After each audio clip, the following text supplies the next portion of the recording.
张老中堂大家自己也没有想到，一生为满清政府效力，他搞新政的结果，竟然为辛亥革命正式拉响了第一炮。1890年代，他注意到中国必须要进行政治改革。1890年创建中西合璧的两湖书院。1893年是办了武汉大学的前身自强学堂。从1895年办了不少军事学堂，培养超过5000名本土新式军官，相继在武汉跟黄冈等地建立师范学堂。1903年推动日本的6334学制，造成两湖地区涌现一大批新式人才，给了湖北比较好革命基础。在1896年，湖北正式成立自强军，每一队要设一个月报室，请新式学堂的老师给新军进行演讲。而新军在1905年之后就发生了很大的质变，他大概做梦也没有想到，这支新军竟然跟他所弄出来的新政一样，最后都终结了满清王朝。这里武昌打响第一枪，张香帅绝对要记上一笔。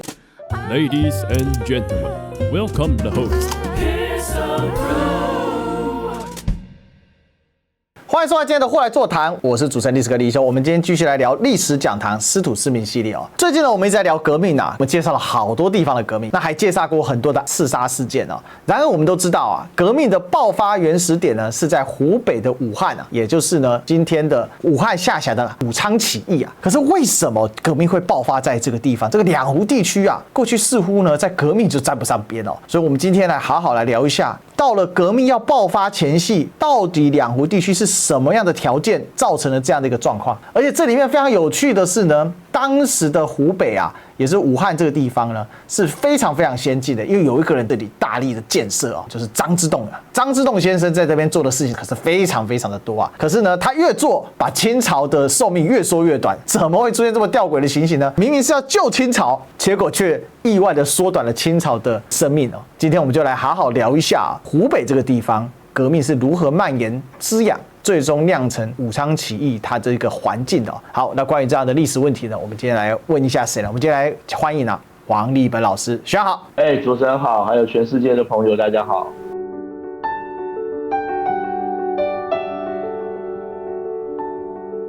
像上次我们聊了广州新军起义啊，那真的是轰轰烈烈啊。可是广州这边就这么的强度了，还是革命不了啊。可是清廷都知道，反正举凡孙党啊，来捣蛋，广州或两广甚至云贵就首当其冲啊。这样的地方是一个革命高危地区，可是看起来清廷却是老神在在啊，好像不是那么上心哦。好，应该这样说了哈，就是满清政府在两广这一带，实际上有2点没有办法让他对这个地区非常的重视。首先，第一点就是这个地方天高皇帝远，这边距离北京的物理距离实在是太远，所以导致当时的满清政府对两广这里可以说是鞭长莫及啊。不过各位你可以想想看嘛，孙中山之前的革命起义的地区，除了在广州市之外，大部分也都是在广东、广西一些边陲小市，对不对？比如说青州啦、防城啦、惠州、镇南关啊，这些边陲小地方哦，在满清政府看来，就是说，就算你攻占了这些地方，你也没有办法撼动全局。所以他知道这一带很危险，但是还是没有办法对中央政府构成一个比较大的威胁啊。不过长江流域就不一样了，对满清政府来讲，长江流域如果一旦发生了大规模的革命，而且能够攻占重要的城市或者是据点的话，就有可能撼动全局。我们知道长江流域不但是当时整个社会经济文化发达的地区之外，还是南北的交通中心。比如说当时中国最重要的港口城市就是上海。我告诉各位，到了大概1910年左右，上海的每一年的货运吞吐量占全中国的60%，可以说是中国最大对外的一个门户。另外还有一个城市也在1860年开埠之后逐渐的崛起，从一个内陆的城市，透过它的水运跟它地理位置上的优势，逐渐成为一个非常重要的地区，就是湖北的武汉三镇。另外对满清政府来讲，长江流域最值得他重视的地方，就是包括长江下游三角洲地区的重要城市，像上海、南京、杭州、镇江、苏州、宁波这些城市，基本上都在这一区。那这一区还有一点就是洋人的力量特别大，上海跟宁波都有洋人的租界。长江流域另外还有个，除了我们刚刚看的长江下游长三角地带，另外还有湖广这一带之外，还有一个就是所谓上游的四川盆地嘛。我们看这张图就晓得，四川盆地当然也是非常重要的一个地区，因为四川人口多，而且它形势封闭。如果四川要是出事的话，的确也是有可能会让满清政府很头痛，所以满清政府对四川也花了相当大的功夫，一直以来都这样。各位有没有发现，光是四川就是一个四川总督啊？所以对满清政府来讲，长江下游长三角一带很重要，然后四川要防止它叛乱很重要。相对而言，长江中游这边日渐重要的武汉三镇地区，反而没有被满清政府那么重视。事实上，我告诉各位，自从太平天国之乱之后，长江中游这一带基本上没有出什么事。从1850年代之后，是一个相对安定的地区，所以使得周围的像什么安徽啦、江西啦，有不少人都跑到两湖一带生活去发展。再加上张之洞长期在湖广这一带经营，所以使得长江中游这里竟然就在满清政府没有太注意的情况下，悄悄的成为一个革命的高危地区了哈。是啊，这个革命的温床，我想满清政府打破头也没有想到说，这最乖的两湖地区怎么会这样？所以我们今天好好来爬梳一下，到底为什么这个地方会形成这个革命的温床啊？那首先，当然我们要讲到张之洞，张之洞的影响那是巨观巨大，而且他长期都在南方耕耘。他除了一直到晚年的时候一度有入阁之外呢，大多数时候都在担任封疆大吏嘛。大家也知道，张之洞的能力是很受历史学家所肯定的，他被认为是中兴四大名臣之一嘛。所以我们可以讲说，张之洞人称香帅，他到底有一个什么样的背景哦，让他这么能干事哦？对，我们大家一般都没有想到一件事，其实辛亥革命最后能成功，一个很重要的人物，竟然是这一位一生为满清政府效忠、奔走，然后做各种事情的张之洞，张老中堂，对不对哈？张之洞这一生其实非常丰富，其实相关研究当然也有啦，但是我一直都认为对他一生的相关研究，其实还有许多方面可以再努力啦。首先第一个，他是河北南皮人，所以他对两湖地区来讲，他是标准的外省人，科举进士出身。张之洞他这一生思想分成几个阶段啊，早期清流党，当时在朝中的清流党，以汉人来说，最有名。这两个都是两任帝父哦，各位，一位是李鸿藻，另外一位是翁同龢啊。这两个人跟张之洞早期的关系非常好。而后来在1880年代，张之洞外放到湖广地区担任总督，他的思想发生很大的改变，变成了一个洋务派哦。他希望能够在他治下的地区能够推行洋务新政。那张之洞跟当时其他的封疆大吏比起来，还有几个特点。首先第一个，他没有严重的省级观念。我告诉各位，张之洞到了湖北之后，基本上除了两湖人士之外，当时各省的人才他都尽量的加以搜罗、加以任用。另外，他基本上不喜欢结党营私。我举例，当时跟他处在一个南北竞争状态，另外一位汉人的封疆大吏李鸿章，李鸿章就有非常标准性的。首先第一个，李鸿章所有重要的部下几乎都是安徽、合肥人，就形成一个所谓的淮系集团。那张之洞他比较有传统读书人，天下为公、为国举才、为国兴政这样的一个观念。同党的性格不浓厚啦哈。另外就是张之洞他比较有书生气，李鸿章好几次称赞张之洞说张香帅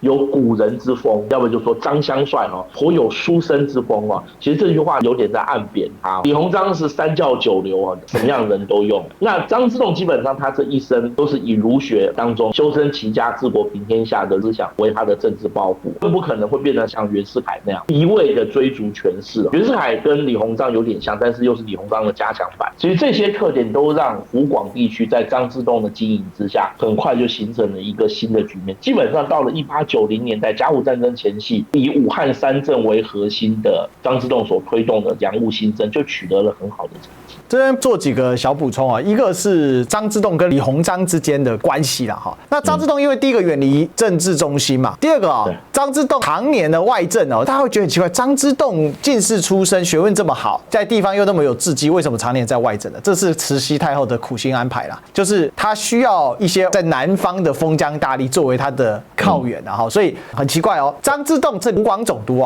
那他明明身居两湖之地，常常在对中央的事务在表达意见而且慈禧太后就会点名，我想听听看张之洞的意见。对，所以张之洞呢就跟慈禧有这样的默契，而且因为在中央为官或者你当直隶总督，就很容易受到陶举一些事情的影响。但张之洞呢，一来他是清流派出身，所以清流派也不太把他当外人。另外呢，张之洞呢跟李鸿章呢虽然不完全是针锋相对但是也会提出自己的看法跟己见当然有竞争关系是蛮强，这是个部分。再来讲到武汉的背景，还有一个点就是武汉是今天的说法，在当时呢是汉阳、汉口跟武昌为什么是这样讲呢？因为武汉三镇变成一个武汉形成的基础条件是因为长江要可以盖桥才有办法把它连接在一起当时还是要靠过渡江，所以虽然长江汉水汇集的这个地方成为水运的中心，刚好分成3个城市，所以这边跟大家讲一下这个稍微的地理的背景的条件当然除了张之洞的性格，这个就直接影响到他推行新政的方法学他曾经跟康有为也有过来往。好，我们一般都比较知道说张之洞搞了一个汉阳钢铁厂，另外张之洞还搞了像湖北织布局啊等等这一些新政，也都做得蛮有成绩。像汉阳钢铁厂号称是亚洲第一座炼钢厂，一直到今天，汉阳钢铁厂还是非常重要的一座重工业基地。不过大家没有注意到的是，他在器物层次上搞的自强新政，到了1890年代之后，他也开始注意到了教育跟制度上的问题，尤其他注意到中国必须要进行政治改革。其中最有名的一个作为就是1895年他参加了强学会。各位还记得我们前面讲戊戌变法吗？强学会当时在第一次公车上书之后，几乎等于是当时整个中国新知识分子众望所归的团体。当时有许多人都出钱要加入强学会，其中以2个人最重要，一个就是张之洞，第二个就是袁世凯。袁世凯也是强学会的会员，而且告诉各位，袁世凯非常恶心。袁世凯见到康有为之后，还叫康有为老师，我们就会知道袁世凯多会做人。除此之外，其实在张之洞加入强学会之前，他就有许许多多在器物层次之上的一些表现。比如说1890年，他就创建了两湖书院。各位，这是一所中西合璧的学校，除了教传统的四书五经之外，两湖书院也教西方的历史、人文、数学、格致学等等。这两湖书院办的时间相当久，各位，到了辛丑条约之后，两湖书院都还在办，有许多两湖地区的人才都进入到两湖书院读书或者进修，其中有2个对后来影响很大，一个就是黄兴，还有一个就是宋教仁，他们俩都曾经到两湖书院里面读书，所以他们严格讲起来也算广义的张之洞的弟子，对不对啊？注意1892年他办了汉阳钢铁厂，另外1893年的时候，他就在湖北的武昌办了自强学堂。自强学堂就是今天华中地区很重要的武汉大学的前身，里面除了延续两湖学堂的一些传统之外，但是他把传统四书五经的部分讲的比较少，主要就是讲西方的教育啦、人文啦、工学啦，另外还讲什么数学、天文学啦等等。各位请注意这个时间比后来袁世凯办的什么北洋大学啦，或是后来在上海由洋人出钱跟华人合办的时候南洋公学啦，这些时间都要更早。可以说华中地区很重要的一所高等教育的滥觞就是自强学堂。等到1900年发生庚子事变，那庚子事变发生之后，在南方出现一件非常重要的事，就是东南互保。东南互保很重要的一位领袖就是张之洞。刚刚学弟讲到一个很好的问题，就是慈禧3不5时就把张之洞跑到北京去，很多事情问他的意见跟想法。一方面是代表慈禧对他的敬重跟信任，另一方面说慈禧长期以来一直把他摆在长江流域，也使得他俨然成为长江流域地区汉人封疆大吏的领袖。另外还有一位我认为受他影响很大，就是两江总督刘坤义。刘坤义早年的时候也是一介武夫出身的，可是他到了任上之后，他也开始注意到各方面的新政的推动，所以后来在东南互保的时候，刘坤义跟张之洞2个人可以说是起到一个中流砥柱这样一个作用。后来等到1901年的辛丑条约签订之后满清政府就开始全力推动所谓的新政，在湖北地区当然就不落人后请注意1903年的时候，在他的任内，他下令推动日本的学制，就是6334学制，率先在湖北市实行。各位请注意他推动日本的学制在湖北试办的时间比1905年当时满清政府所颁定的钦定学堂章程还要早2年。另外还有一点就是张之洞早在甲午战争之后，他就开始注意到必须要在地方上兴办教育的重要基础，就是你要有足够的教师人才。所以他从1895年、96年、97年相继在武汉跟黄冈等地都建立了师范学堂，这是中国当时在甲午战争之后成立师范学堂密度最高的地区，就是培养基层的教师人才。各位不要小看老师的力量尤其是中小学老师，老师有时候那个洗脑效果是非常强大的，对不对？就会让许多年轻人向往新的时代、新的开展，是不是这样另外有人研究晚清的教育，查到一些资料，湖北地区大概从1895年之后一直到1907年张之洞离开湖北之前，大概在湖北地区总共办了几十所的新式小学跟中学我看过不同的数字，有人说40多所，有人说50多所，我们就姑且说50所左右吧。各位这相当不容易以当时中国的条件能够办这么多新式的小学跟中学，根据中国大陆的学者商斌等人的研究，湖北新式学校的数量在当时全中国仅次于江苏，在全中国排第2，比广东多也比浙江多所以我们可以看到张之洞建立了大量新式学校新式教育人才有2种一个是教师，一个是士兵嘛。这2种新式人才呢，他通常会扮演了推翻旧帝国秩序的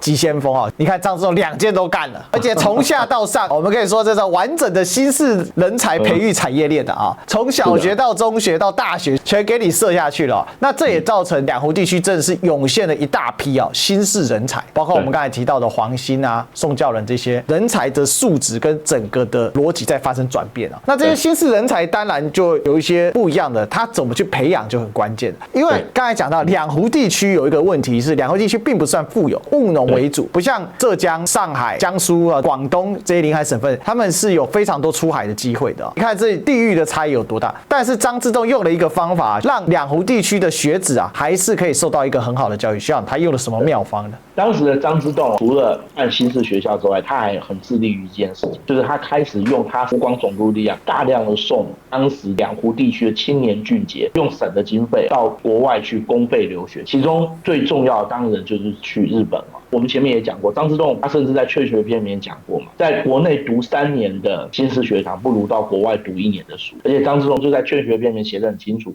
他认为留学就是该去日本，因为距离近，文字障碍少，可以在日本得到在中国得不到的一些教育的内容。这也是有人做过统计的。如果中央政府所补助的公费生不算，我们光就省政府所补助的公费留学生来讲，湖北当时在全中国仅次于江苏跟浙江。各位请注意江苏跟浙江是有钱的省份，而且江苏跟浙江后来很多到了日本之后就变成光复会的成员，那两湖地区就成了华兴会的成员，对不对？那早期的时候到日本去读书，2种学堂最多，一个是师范学堂，一个是法政学堂，因为国内要办新式教育。另外还有一点，各位，1905年之后科举废了，科举废了，很多小知识分子未来的出路是什么？很重要的一个出路就是你去当老师，当老师他需要一个学历嘛，那就到日本去过个水，回来之后你就是有留洋在日本师范学堂毕业的身份。另外就法政学堂，所以对这些小知识分子来讲，第二个出路就是未来如果一旦立宪实行之后，整个地方政府的结构都要大量改变，但就要需要很多新的公务人员。早期的师爷这种幕僚型的人员就没有办法应付新形态政府的一些要求嘛。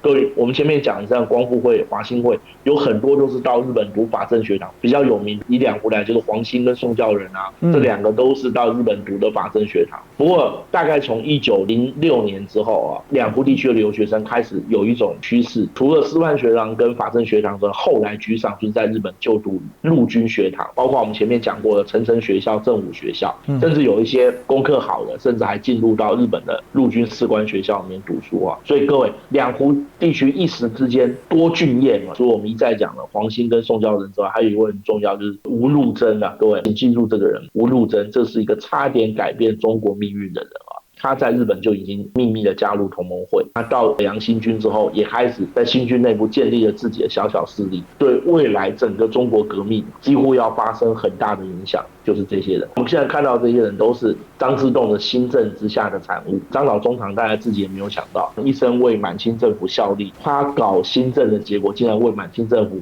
刨开了坟墓，为辛亥革命正式拉响了第一炮了，也为清廷的落幕拉下了第一层帷幕那当然除了新式人才之外，还有新式工厂，对，包括我们刚才提到了汉阳钢铁厂、湖北兵工厂、马鞍山煤矿、湖北织布局、湖北螺丝厂，他办过的工厂真是太多。当然我必须讲有些有成，有些没有成你看得到照片的大概就有成功，但是各种他没有照片或今天没有遗迹留下来的那在历史书上记载真的是不少张之洞是一个非常热情于新式东西不管是学问事物人才各种他都很有兴趣所以这是很不容易读中国传统知识分子的书，但是他注意到面向是非常的广。那这些新式的工厂其实也给中国培养了第一代工人，虽然他不能足以形成阶级但是也已经开始培养一些技术熟练工这些熟练工是所谓的工业化的熟练工跟以前中国传统的手工业又不太一样。这个也一定程度给了湖北，尤其是武汉这个地方比较好的社会的革命基础因为这些工人他也会接触到一些新的思想、新的技术，也会有一些不一样的反应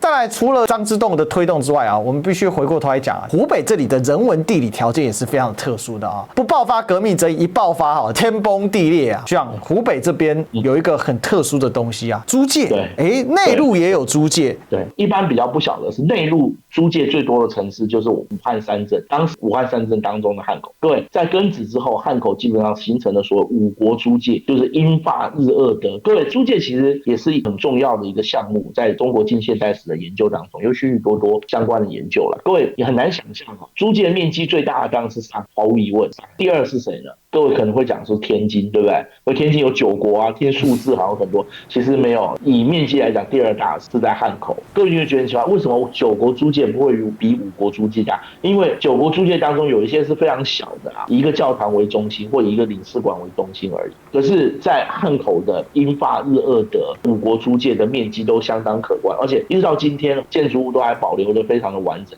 所以当时中国租界第2发达的城市其实就是武汉三镇汉口再加上因为它在内陆地区，我告诉各位，当时武汉三镇这里被称作8省通衢就是长江的水运、汉水的水运本来就在这里交汇，自古以来这边就是水运中心。另外还有京汉铁路的通车其实京汉铁路是当年在瓜分运动当中，英国跟比利时在中国想要修建的铁路，一开始的时候叫卢汉铁路。京汉铁路的建立非常重要，它是中国第一条南北交通的大动脉，而这条铁路早年是由英国跟比利时所兴建，后来主要是英国人在管理，所以这条铁路相对而言在当时来讲也是管理的比较好。当列强搞这个铁路是为了他们在中国的利益嘛，因为他们用铁路可以搜刮中国的路况权，但也不可否认这条铁路也让整个中国的交通发生了很大的改变，尤其影响很大就是汉口这座城市因为它除了过去的水运中心之外，它也变成一个陆运的中心，成为长江流域沟通北京华北一带最重要的一条交通线了，所以8省通衢就变得非常的有名。当时湖北汉口这一带的人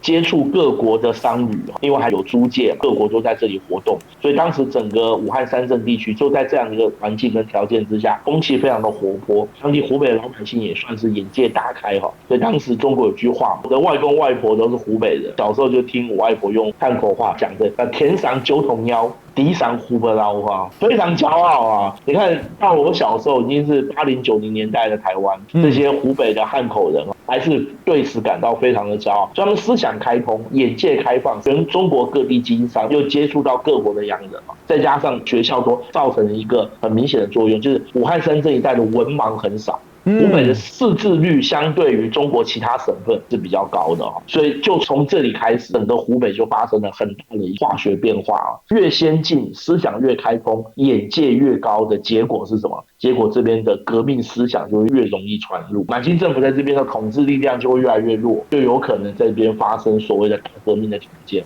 我想武汉呢，你可以看到它就是一个完全的交通大动脉所以其实武汉可以说是内陆最发达的城市之一因为内河航运权早早就被外国人拿走了嘛，尤其是从汉水汇入长江之后，以下长江变得非常的巨大因为汉水是长江第1大支流嘛。那当时2大洋行，还有包括后来李鸿章弄的轮船招商局大家呢就是在长江上面竞逐彼此的业务所以到了清朝末年民国前夕的时候其实大家要了解一件事在中国的交通绝对没有你想象的不发达，是非常发达的。这一些渡轮呢，到后来都换成蒸汽轮渡，那它到哪里要换船呢？就是在武汉。那纵向又有铁路盖好，可以了解到为什么武汉在当时这么重要。这人流是整个内陆地区最通畅的一个地方，所以它在整个清末时期会发挥很大的一个影响力。当然，湖北还有个历史条件，刚才其实也有提到了，川蜀教乱之后太平天国因为在这边也不是影响很大，所以大量的外省人士就跑到这里包括江西人跟河南人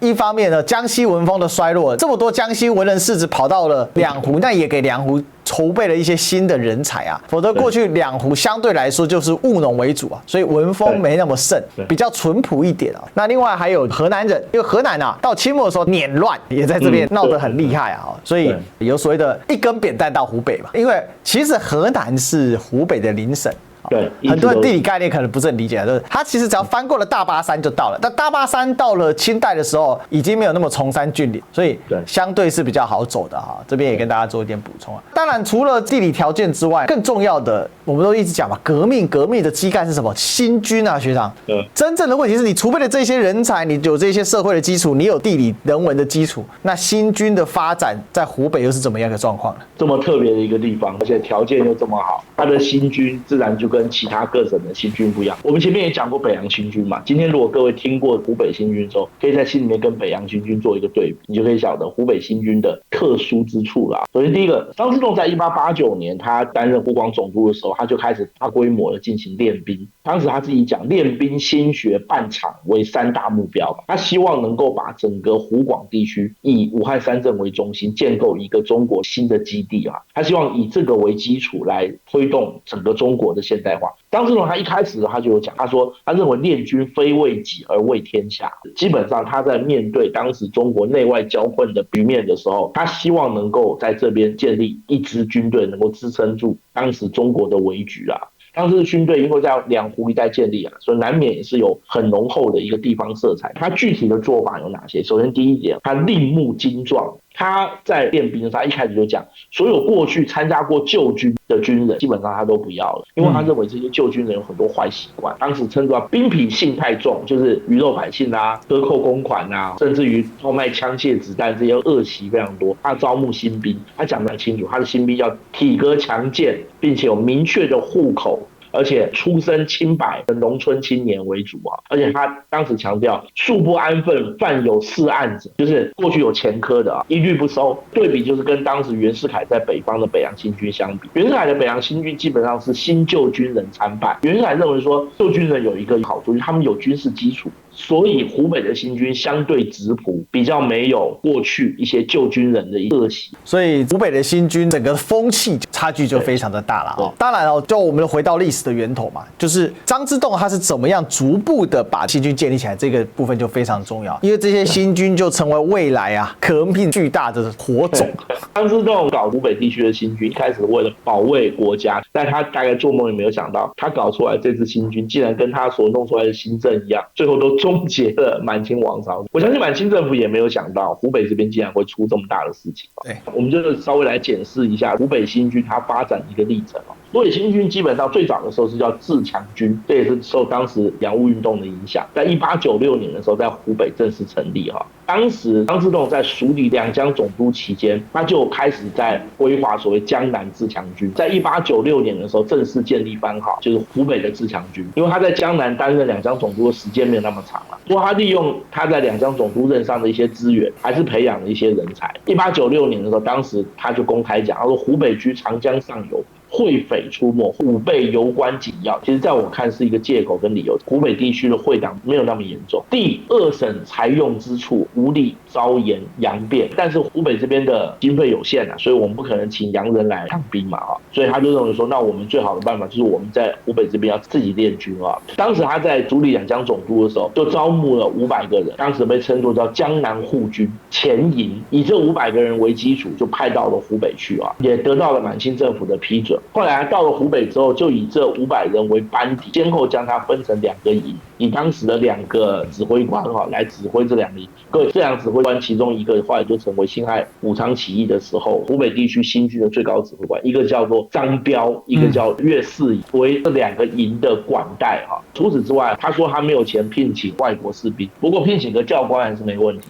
当时欧洲陆军最现代化的地区或者说国家就是普鲁士德国嘛，张之洞就请了一个德国的军官，有记载说他是德军的上校，叫贝伦斯多夫为当时的湖北新军总教习。基本上他的军制是采取德国军制还另外又招募了2个营，总共人数有1000人，马匹大概有100多匹。当时他委托了一个人叫吴殿英来担任监操官，就随时把军队的状况向他回报。各位，湖北地区的新军一成立之后，就开始受到许多人的注意。为什么呢？各位请注意这个时间，1896年，1894年的年底，袁世凯才开始小站练兵，也就是说，张之洞在湖北练自强军的事情只稍晚于袁世凯的小站练兵。我们可以说，当时中国新式陆军的南北2支的滥觞就是在这里。另外，等到自强军稍微有了一点基础之后，就是1898年，张之洞就选派湖北的学生20个人到日本去考察日本陆军。到了1901年，当时张之洞就正式命令将当时湖北地区的一些旧的军队里面士兵的素质不合乎要求就加以淘汰，还能够用猛的重新加以训练，但是据我们今天看到资料，大部分也都淘汰了，成立了湖北常备军，左右两翼，左右两翼在1904年就改编了湖北常备军第1镇、第2镇，由当时2个军官来担任指挥官，一个叫张彪，另外还有一位是海军出身，参加过甲午黄海海战的黎元洪，这个人出现了。根据我们今天看到张之洞上报给满清政府的资料，在1904年湖北新军有12959人，加起来大概相当于今天一个师的兵力，这已经相当大。各位请注意，1904年这个时候袁世凯的北洋军刚刚成立，袁世凯北洋军大概也就3万人左右。所以规模当然是不如北洋军啦，但是也成为一支不容小觑的兵力了哈。OK， 好，当然了，整个新军的编列很顺利，但是有个东西发展也很顺利，就是革命的蔓延也很顺利啊。主要的原因还是因为你广设新式的军校嘛，那你这种新式的军校，事实上就在帮革命党培养新式的人才。像新式军校张之洞到底下了多少的功夫啊，在这上面，而且后来张之洞的继承者也是持续的在把这些扩大。袁世凯在北洋办了保定军官学堂嘛，张之洞在湖北这边也办了不少湖北的军事学校，但这些学校主要是吸收他那些中小学毕业生，所以这些人本身都是受过新式教育的，然后再到湖北的本土的军校里面去读书啊。有人做过研究的哈，在1895年到1906年，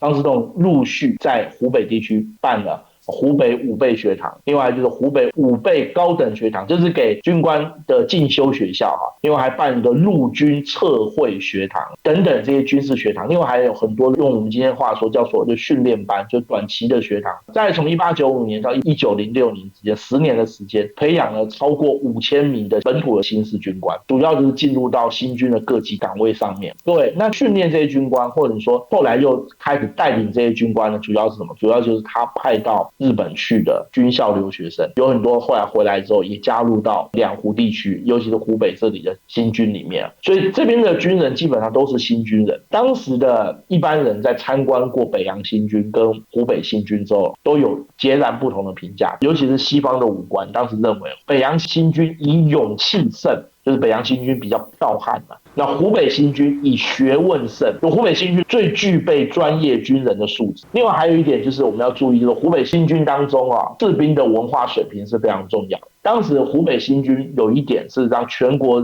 观察中国军队发展的人都眼睛为之一亮的特点，就是湖北新军没有文盲。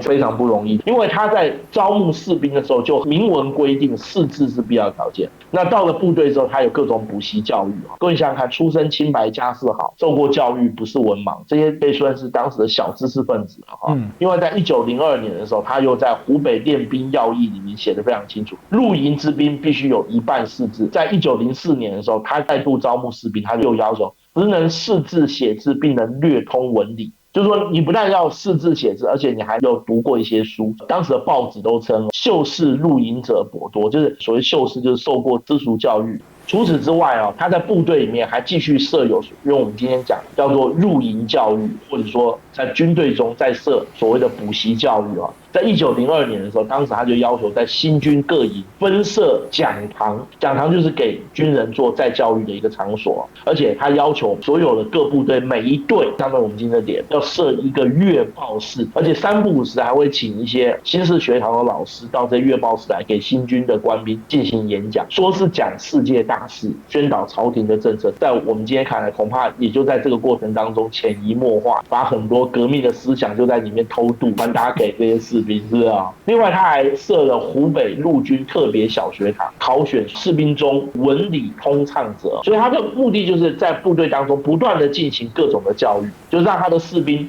除了平常当兵操练之外，他整个的部队其实一定程度就很像一个学校。跟他自己讲，于练兵之中欲普及教育之意。各位，这句话很重要，就是他希望能够把湖北新军变成一个拉动整个中国现代化的火车头。就是我这个部队不单单只是训练部队，也是在训练知识分子文化素质比较高的湖北新军，思想自然就比较开放，就比较能够接受民主共和的一些想法，使得整个新军在1905年、06年之后就发生了很大的质变，终于激化到1910年前后，整个革命党的势力就在湖北新军当中成为一个沛然莫之能御的这样一个状况了。这里大家就可以理解为什么袁世凯号称编练新军哦。奇怪，为什么袁世凯手下的新军都不革命？但是湖北这个地方，后来当时南方各省接力响应革命，到底为什么都叫新军差那么多哦？因为当时士兵的素质比较高嘛。所以很多人就进入到了革命的系统里面啊，因为都是新招募的，所以他比较质朴啊，那自然而然容易被渗透啊。因为新招募进来，他学的新知识，结果他的老师是革命党，就在里面做革命工作啊，所以呢，这就变成革命党的一个非常好的宣传舞台。那既然要一起读书，那就读孙中山孙党秘书啊。那另外呢，湖北新军有一个很重要的特点，我觉得这也是我蛮敬佩张之洞为人的哦，没有军阀的习气。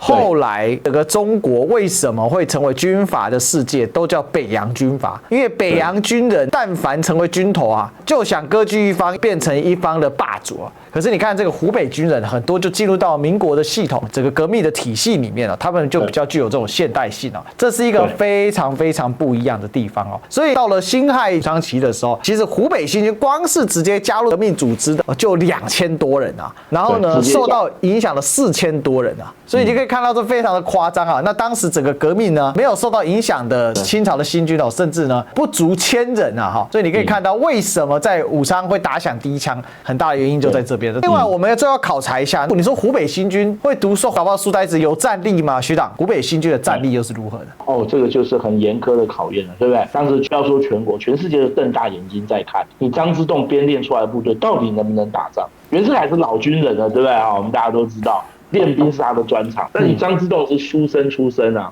但你搞这个新军搞那么多年，你到底能不能打？根据当时满清政府的规定啊，全国各省的新军是1年1小操，3年1大操啊。1903年举行第一次的大操。这一次湖北新军还不成气候了，所以主要就是袁世凯的北洋新军的表演。然后袁世凯北洋新军在1903年这一次的秋操就得到不错的评价。不过在1906年第2次秋操的时候，当时举行的地点是在河南的彰德。我告诉各位，这边是一马平川，这边就是一大片的农田。如果各位有去过这里就知道。但在这边举行秋操是非常适合，尤其秋天嘛，农田都收成了，农田就变成很好的一个军队演习场所。当时袁世凯的北洋新军跟湖北张之洞的新军都加入这一次的秋操。最后秋操的结果，当时各国的武官都在看，包括美国、日本、英国、德国，双方还举行了小规模，有点类似我们今天讲营对抗、旅对抗这样的一个情况啊。双方各分南北进行模拟作战，另外步炮、马弓4种兵种也就展现了协同作战的能力。最后的结果，就各国对这2支新军的评价4个字：平分秋色。各位不要忘记了，北洋新军是比较早成立的，而且袁世凯他当时的地位是非常高的，所以他有比较多的资源，再加上北洋新军的规模也比较大，照道理讲，北洋新军的表现应该比较好才对。就湖北新军在这一次的秋操当中，展现了很好的素质，在战场上各部的协调工作都做得相当好，而且在步兵的攻击跟防御的演练以及炮兵的射击的时候，还展现了相当好的一个精确度。所以当时日本跟德国的教官都给予湖北新军比较高的评价。唯一一点不如北洋新军的是，当时湖北新军没有大口径的野战炮。各位，一直到大概辛亥革命爆发1911年的时候，湖北新军还是没有大口径的野战炮，这是他在战场上跟北洋新军对打的时候一个很大的弱点。不过湖北新军因为它有汉阳兵工厂嘛，汉阳兵工厂当时有2款很有名的武器，一个就是我们讲号称民国第一枪汉阳造步枪，另外还有很有名的自来德手枪，所谓的盒子炮。这2款武器是当时汉阳兵工厂很得意的2款武器。那这2款武器的使用配备也非常普遍，所以在小规模的步兵战斗当中，湖北新军表现的还是非常好的。大概到了1907年的时候，民进政府当时确立军制，在全国要建立36镇，对不对？当时就指定分配给湖北2镇，所以你不要小看2镇，2镇不小的耶，北洋才6镇呢，对不对啊？湖北就2镇，湖北这个2镇的编配在全国以规模来讲都是居第2位。当时是指定满清新军的第8镇跟第11镇分配给湖北的番号。第8镇在1907年就正式成立，不过这个时候第11镇还没有完全成立，大概到了辛亥革命前1911年的时候，第11镇也成立了啊。不过一般习惯都称第8镇为湖北新军第1镇，第11镇一般被称作叫湖北新军第2镇啊。这支新军素质整齐，士兵的思想开通，里面的军官都是受过新式教育的军官。接下来我们就等着看1911年的大革命爆发的时候，这一支新军它的表现了哈。我这边补充一下详细的数据哦，湖北新军1907年是编成了一个混成协啊。大家还记得我们之前讲这个北洋新军的时候，其实有讲过，混成协就是正在编成之前哦。它的一个过渡的形式啊，简单来讲啊，正相当于现在的师嘛，那一个师下面有好几个旅嘛，旅的数量不够了，所以呢是有点类似啊，降编好几个协混编在一起，但是呢还不达到一个镇啊，好，那协就是相当于旅嘛，还不到一个师的这个等级。刚才讲到第1镇啊，也就是第8镇啊，这士兵是10502人。军官是702人，那第21混成协也就是相当于第2镇啊，当时还是第2协啊，他士兵是4612人，军官是288人哦，所以全部的北洋的部队啊，在湖北新军这个地方呢，总共是16000人，是这样来的。最后我们就直接做一个结论，关于湖北这个地方到底为什么革命会蔓延到这种程度？事实上，我们今天讲，如果你对后面的历史事件有一点点尝试的话，你会很有感觉说，哦，好像有些事情都看出端倪了哦。首先，我们先来了解啊，张之洞他意外的创造了一个革命的舞台跟温床嘛，所以两湖这边不爆发革命则已，一爆发则一发不可收拾啊，这个是张香帅的功劳啊。可以说啊，革命呢，张香帅绝对要记上一笔啊。虽然老先生叫地下有事，大概不太会高兴的哈。第二个啊，今天我们讲的比较少啊，其实这个地方成为革命的温床，还有一个人助力很深啊，谁呢？就是宋教仁啊。宋教仁到了1910年之前，基本上已经逐步取得了同盟总会的一个领导权嘛。尤其孙中山很忙啊，常年都跑南洋啊，跑北美去了啊。他认为啊，他的老家乡两湖地区肯定是有革命的一个条件哦，所以他也非常重视跟当时在地的几个革命团体做接触啊。其实这些人也都是广义上的同盟会员啊，所以他就在1911年的时候呢，在这里就建立了同盟会的中区总部啊，也叫中部同盟总会啊。虽然总部设立在上海，但实质上活动的区域呢，就是在两湖啦。所以他一方面在实践光复会的中区革命的概念，但是呢，又更务实的把革命的目标转向了清朝啊，在上中下游防守或者意识最弱的中区。大家都以为在张香帅的经营之下呢，整个两湖地区啊，新军战力是最为坚强的，应该固若金汤啊。而且，为什么这里对清朝的威胁很大？你还记得我们刚才讲交通线的问题吗？武汉叛变，上游往四川，下游往上海、南京，纵向沿着铁路线往北走，就到北京城了。哇，这是不得了的事情啊！我真的觉得民国革命能够提早攻城啊，在湖北发生这个第一要素实在太重要了哦。再来一点呢，武昌起义的2大团体，我们刚才已经开始提到的文学社跟共进会啊，几乎主要成员都是湖北新军的成员。那你就可以知道说，湖北新军跟整个张之洞的经营啊，还有他的后继者啊，在顺着他的整个态势的去延伸哦，是造成了整个中国革命从本来的边区的小打小闹，变成直插心窝子啊的一个部分。我们可以这么讲嘛，北京是头嘛，那哪里是当时中国的心窝子呢？我认为就是湖北的武汉3镇，因为它是交通的实质核心嘛。大家都知道，历来交通只要是实质交叉的地方啊，那地方就是要发展起来。你就是看看今天的河南的省会啊，对不对？在历史上的洛阳永远都是最重要的。哎，这为什么今天变成郑州呢？逻辑也很简单嘛，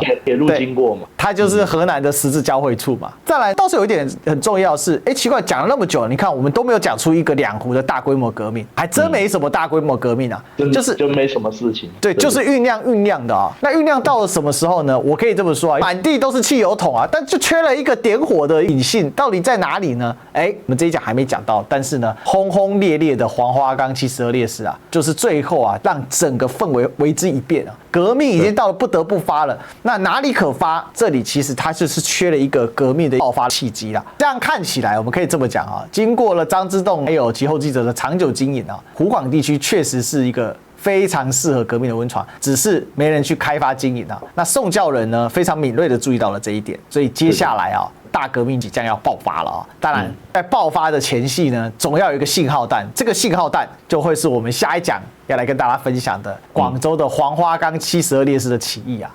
这一点呢非常重要，因为这个起义呢震惊中外，也同燃举国震动的革命氛围啊。那今天呢，我们讲了非常完整的革命的一个酝酿，但是我要告诉大家，我们有非常多的内容都在会员专属里面啊，因为时间有限啊，所以我们的公播版呢就没有办法那么完整，所以大家一定要加入会员，也让我们有更多的粮草，也是鼓励我们做得更好哈。最后呢，还是要请大家记得按赞、订阅、分享，打开小铃铛。我们最近在冲刺30万订阅，请大家一起共襄盛举哦。那也欢迎大家可以超级留言、超级感谢，留下你的看法跟你的意见，也会一定来给大家做回复。另外也可以透过线下的赞助，历届 PayPal、微信、支付宝、邮局，更多粮草做更多的事情。今天内容非常的精彩，我们再次谢谢王立本老师。好，谢谢主持人，谢谢大家。好，那我们就期待下一讲再相见啦，拜拜。拜拜。